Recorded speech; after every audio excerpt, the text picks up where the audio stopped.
जी हाँ, तो अपन जो है लास्ट में अष्टांग आयुर्वेद अपन ने देखा था और सभी जो 8 तंत्र थे उनकी बात अपन ने की थी।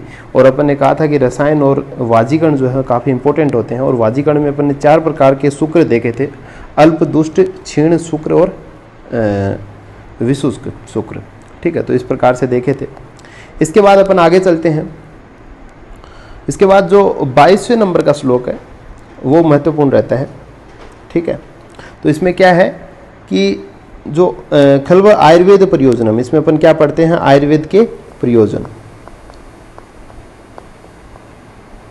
आयुर्वेद के प्रयोजन कि आयुर्वेद का क्या प्रयोजन है। तो सबसे पहले अपन देख रहे हैं आचार्य सुश्रुत के अनुसार। तो देखिए, व्याधि उपसृष्ट नाम व्याधि प्रिमोक्ष स्वस्थस्य रक्षणस्य। ठीक है, तो इसमें क्या लिखा है कि रोग से व्याप्त हुए मनुष्य की रोगों से मुक्ति तथा स्वस्थ के स्वास्थ्य की रक्षा। 2 बातें हैं इधर। अपन अगर आचार्य चरक को देखें तो इन्होंने कहा कि प्रयोजनम चास्य स्वस्थस्य स्वास्थ्य रक्षणम आतुरस्य विकार प्रशमनम च। दोनों ही महत्वपूर्ण है। अच्छा, दोनों ही जो चीजें हैं वो 2 ही काम कर रहे हैं। सबसे पहले क्या है कि एक तो जो है वो स्वस्थ की रक्षा, और दूसरे जो है वो जो स्वस्थ व्यक्ति है उसकी रक्षा, और दूसरा जो रोगी व्यक्ति या फिर आतुर है जिसको आवश्यकता है चाहिए उसको रोग से मुक्त करना। ठीक है, ये 2 बातें अपन कर रहे हैं। लेकिन अगर अपन बात करें आचार्य सुश्रुत की, तो ये लोग क्या थे, इन्होंने कहा है कि रोगों से व्याप्त मनुष्य की रोगों से मुक्ति करना। तो ये क्या थे, ये सर्जन थे। तो इनका क्या था कि जैसे सर्जन में तो कोई कटे फटे इस प्रकार के रोगी आएंगे, तो वो जो सीरियस पेशेंट होते हैं या फिर अपन के इमरजेंसी के पेशेंट होते हैं वो आएंगे। तो इन्होंने क्या कहा कि साहब जो पहले उसको ठीक करो जो कैसे रोग से जो है वो व्याप्त हो, भाई उसके ब्लीडिंग हो रही होगी उसको जल्दी ठीक करो। स्वस्थ के स्वास्थ्य की रक्षा जो है वो बाद में करने की बात कही है। लेकिन आचार्य चरक जो थे उन्होंने क्या कहा कि भाई वो तो काय चिकित्सा वाले थे, तो उन्होंने कहा कि आराम से आप नित्य प्रतिदिन अंजन किया करो, आपको रोग होंगे ही नहीं। तो आचार्य चरक ने क्या कहा कि पहले स्वस्थस्य स्वास्थ्य रक्षणम, तो पहले स्वस्थ के स्वास्थ्य की रक्षा करनी बताई। ठीक है, तो सबसे पहले स्वस्थ के स्वास्थ्य की रक्षा करनी चाहिए, ये आचार्य चरक ने कहा। और उसके बाद में क्या करना चाहिए, आतुरस्य विकार प्रशमनम, उसके बाद जो आतुर है जो रोगी है उसके विकारों का प्रशमन करना चाहिए, प्रशमन करना चाहिए। ठीक है, तो ये जो बातें कही ये तो कही आचार्य चरक ने। वहीं अगर अपन बात करें आचार्य सुश्रुत की, तो उन्होंने क्या किया, इसको रिवर्ट कर दिया, थोड़ा उल्टा कर दिया। ठीक है, तो ये थोड़ी सी महत्वपूर्ण बात हो सकती है। ठीक है, इसके बाद अपन अगली चीज देखते हैं, परमाणु की संख्या। काफी महत्वपूर्ण है परमाणु की संख्या, अपन ने बात भी की है थोड़ी सी पहले। तो इन्होंने कहा कि प्रत्यक्ष आगम अनुमान उपमान कितने हैं, प्रत्यक्ष आगम अनुमान उपमान 4 जो है प्रमाण बताए हैं। ठीक है, तो कौन कौन से, प्रत्यक्ष आगम अनुमान और उपमान। उपमान प्रमाण जो था वो विशेष रूप से आचार्य सुश्रुत की देन था। ठीक है, ये बहुत इंपॉर्टेंट है। अच्छा, उसी प्रकार से चरक ने भी 4 प्रकार के बताए। देखिए, प्रत्यक्ष दोनों में कॉमन है। ठीक है, अनुमान जो है वो भी दोनों में कॉमन है। आचार्य चरक ने आप्तोपदेश और ये इधर कौन है, इधर आगम हो गया। अच्छा, इसकी बात करें युक्ति की। ठीक है, इधर बात करें चरक के केस में बात करें युक्ति की, तो जो युक्ति प्रमाण है वो चरक की देन है, चरक की देन है। तो आप जैसे कोई प्रश्न देखते हैं कि साहब युक्ति प्रमाण किसकी देन है, या फिर अपन कहें कि उपमान किसकी देन है। ठीक है, तो उसमें जो है नीचे ऑप्शन अपने को मिलते हैं, है ना। तो अगर उपमान आता है तो अपन सुश्रुत पे जाएंगे, और अगर युक्ति प्रमाण की बात आती है तो अपन चरक पे जाएंगे। तो काफी महत्वपूर्ण बात है, इसको आप ध्यान रखें। इसके बाद अपन आगे चलते हैं, इंपॉर्टेंस ऑफ शल्य तंत्र, शल्य तंत्र की महत्वता, है ना। क्यों जो है शल्य तंत्र को अधिक माना जाता है। ठीक है, तो इसके क्या रीजन है, इसको अपन जैसे अपन जो नॉर्मल जो बुक पढ़ते हैं उनमें भी ये काफ़ी देखते हैं अपन, शल्य तंत्र की इंपॉर्टेंस जो है वो काफ़ी इंपॉर्टेंट प्रश्न भी बनता है। इसमें सबसे पहले अपन बात करें, 3 चीज़ें हैं, याद रख सकते हैं, आयस से याद रख सकते हैं, आयस। ठीक है, अच्छा देखिए, सबसे पहले आशु क्रिया करनाथ। आशु क्रिया मतलब जल्दी शीघ्र क्रिया करने वाले। तो अपन भी जानते हैं कि सर्जरी से क्या होता है, तुरंत ट्रीटमेंट हो जाता है। दूसरा है यंत्र शस्त्र क्षार अग्नि प्रणिधानात्, इसमें यंत्र शस्त्र क्षार और अग्नि कर्म जो है उनका प्रयोग किया जाता है। यंत्र शस्त्र क्षार और अग्नि कर्म का प्रयोग किया जाता है। इसके बाद है अन्य सर्वतंत्रों के समान चिकित्सा। तो जिस प्रकार से बाकी जो तंत्र हैं, 8 तंत्र हैं, बाकियों में भी चिकित्सा से क्या है, रोगों का शमन होता है, तो उसी प्रकार से इसमें भी चिकित्सा होती है। तो उसी प्रकार से चिकित्सा होने के साथ साथ इसमें क्या होता है, शीघ्र क्रिया और होती है। इसलिए जो है शल्य तंत्र जो है सबसे अधिक माना जाता है, सबसे अधिक इम्पोर्टेंट है। ठीक है, तो ये बहुत आता है ये प्रश्न भी। ठीक है, इसके बाद अपन बात करें, अगली बात करें कि शल्य तंत्र क्या है। शाश्वत पुण्यम स्वर्गम यशस्य आयुष्यम, क्या क्या है, शाश्वत है, पुण्यदायक है, स्वर्गदायक है, यश करने वाला है, आयु के लिए हितकर है। सबसे इंपॉर्टेंट बात है वृत्तिकर, वृत्तिकर है। ठीक है, वृत्तिकर, वृत्तिकर है।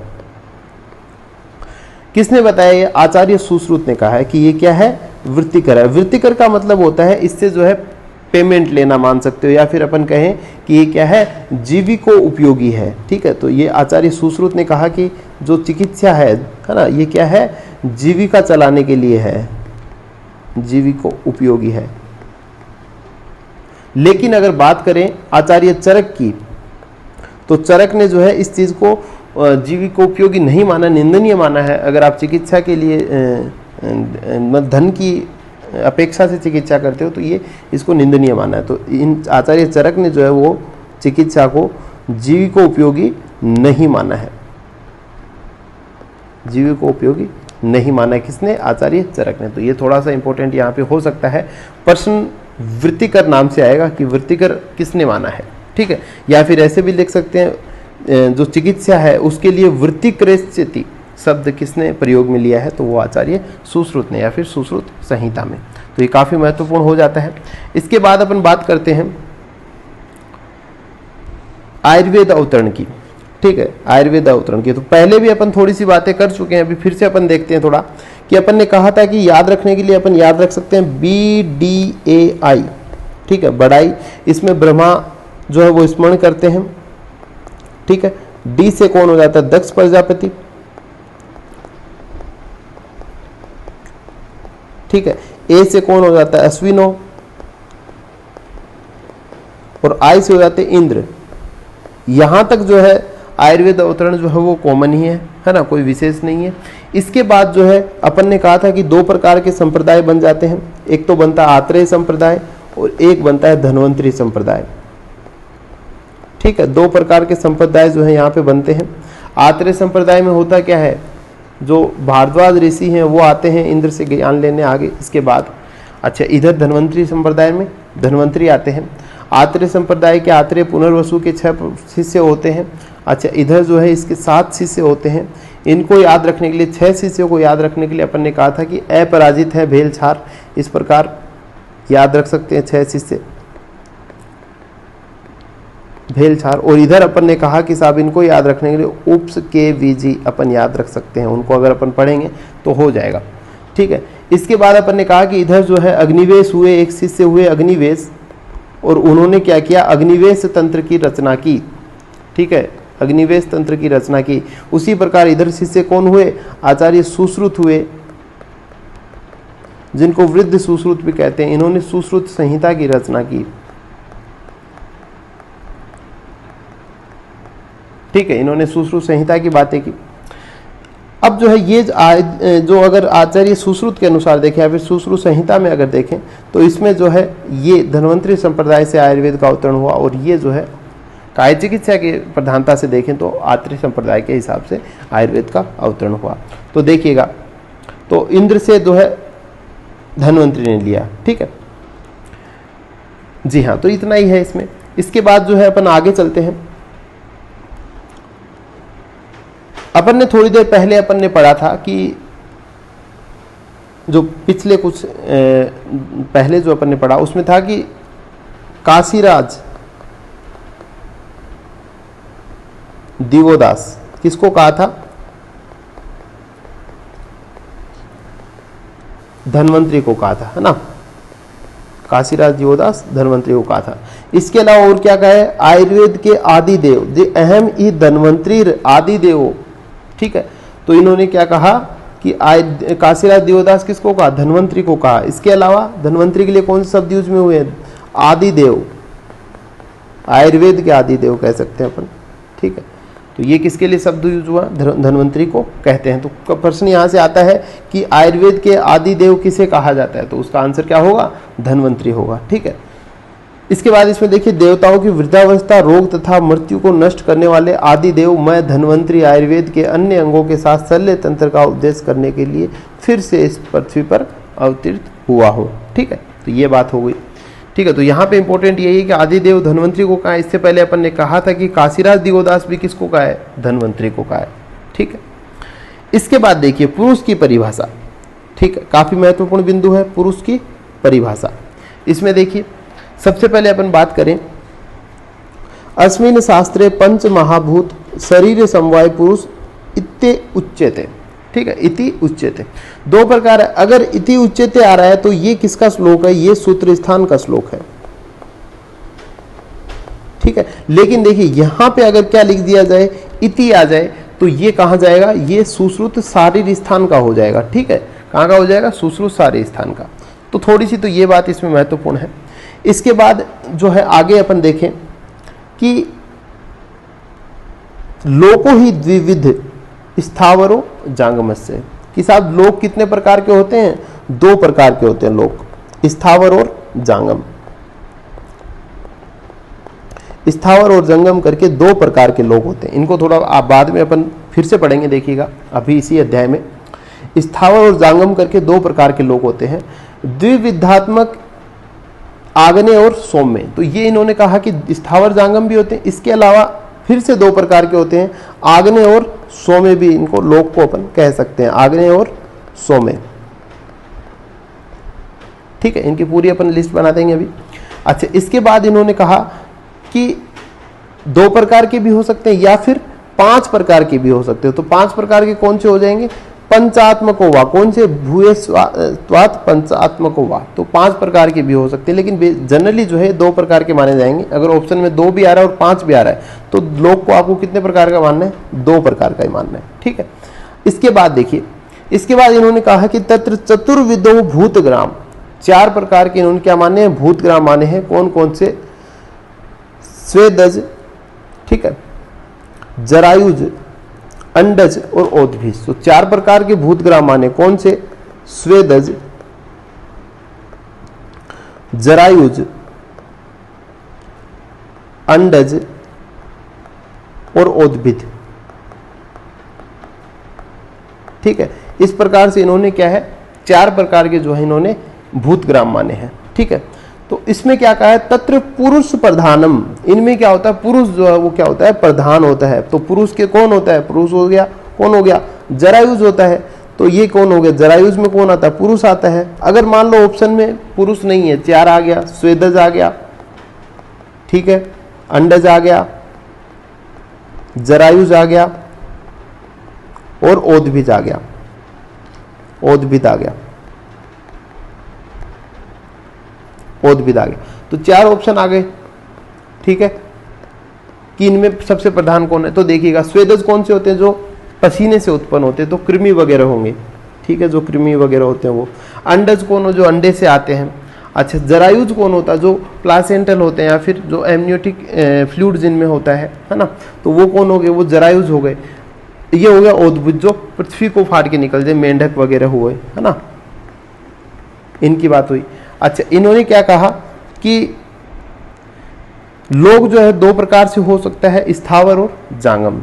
एनिमल ओरिजिन हो सकता है, फिर प्लांट ओरिजिन का भी हो सकता है। इसी प्रकार अभी देखिए लास्ट में भूतग्राम की बात करी, 4 हो गए, स्वेदज, अंडज, जरायुज और ओदभिज। इन्होंने कहा तत्र पुरुष प्रधान, पुरुष प्रधान होता है। तो पुरुष कौन होता है, जरायुज होता है। लेकिन ऑप्शन में नहीं आएगा तो प्रधान कौन हो जाएगा, जरायुज हो जाएगा, ठीक है, क्योंकि पुरुष किस में आता है, जरायुज में आता है। तो ये इन दोनों में अगर ऐसे पूछता है कि चारों भूतग्राम में प्रधान कौन सा होता है, तो जरायुज हो गया, ठीक है, ये हो गया। अभी अपन ने शुरू में देखा पुरुष की परिभाषा, तो पुरुष की जो परिभाषा थी वो 5 महाभूत शरीर समवाय, तो 5 महाभूतों से जो शरीर बनता है उसको क्या बताया आचार्य सुश्रुत ने, पुरुष बताया। लेकिन आचार्य चरक ने कुछ अलग बताया है। ठीक है, चरक ने क्या बताया है, खाद्य से चेतना षष्ठ धातु है, पुरुष स्मृत है। तो इन्होंने क्या कहा, ख खाद्य है ना, यहां पे लिखा है खाद्य, तो ख आदि लिखा है, ये है ना ख आदि, तो ख आकाश को बोलते हैं, ख बोलते हैं आकाश को। तो इन्होंने कहा आकाश आदि 5 महाभूत प्लस चेतना, तो आकाश आदि 5 महाभूत प्लस चेतना, इस प्रकार 6 धातु हो गई। और इनको क्या कहते हैं अपन, पुरुष कहते हैं, इनको इन्होंने पुरुष कहा। तो ये आचार्य चरक के द्वारा कही गई पुरुष की डेफिनेशन है, या फिर अपन कहें ये जो रेफरेंस है वो आचार्य चरक का है। जी हाँ, इसके बाद अपन आगे जो अभी बातें की हैं इनकी थोड़ी अपन देखते हैं कि साहब सुश्रुत ने लोग कितने प्रकार के बताए, द्विविध और पंचविध। प्राइमरी जो कौन से वो द्विविध होंगे, है ना, स्थावर और जांगम भेद हो सकता है, अग्नि और सौम्य हो सकता है। इसके बाद अपन ने कहा कि 4 प्रकार के भूतग्राम बताए हैं। ठीक है, तो भूतग्राम 4 स्वेदज हो गए, जरायुज हो गए, अंडज हो गया और ओद्भिद हो गया। ठीक है, तो स्वेदज कौन हुए, कृमि हुए, है ना, जरायुज कौन हुआ, पुरुष हुआ, तो पुरुष प्रधान जो है इसमें पुरुष है, और जरायुज किसको लेते, जरायुज प्रधान होता है। अंडज जो है सर्प वगैरह हो गए, और उद्भिद जो है जमीन से बाहर निकले मेंढक वगैरह हो गए। ठीक है, इसके बाद अपन बात करें अगले की कि तद दुख संयोगा व्याधे उच्यन्ते। जिस प्रकार से अभी अपन ने पुरुष की बात की थी कि इति उच्यते अगर आता है तो वो क्या है, सुश्रुत सूत्र स्थान का है, लेकिन अगर इति अगर लिख देते हैं तो वो कहाँ चला जाएगा, सुश्रुत शारीरिक स्थान में। उसी प्रकार से इसमें भी अगर उच्यन्ते लिखा है तो ये सुश्रुत सूत्र स्थान है, लेकिन अगर इसको इति लिखा है तो ये कहाँ का हो जाएगा, सुश्रुत शारीरिक स्थान का श्लोक हो जाएगा। तो ये थोड़ा सा ध्यान रख सकते हैं। तो इनमें कहा है कि साहब जिनके संयोग से मनुष्य को दुख होता है उन्हें क्या कहते हैं, व्याधि कहते हैं। तद दुख संयोग व्याधि उच्यन्ते। जी हाँ, और इसके बाद अपन आगे और बातें करेंगे, अभी के लिए यहीं तक। जी ठीक है, ओके, धन्यवाद। ठीक है, तो अपन थोड़ा सा देख लेते हैं कि आज अपन ने क्या बातें की है। इसमें अपन ने देखा है कि जो सबसे पहले अपन ने धन्वंतरी के बारे में कहा। ठीक है, 2 प्रकार से अपन ने देखा था, काशीराज दिवोदास कहा था।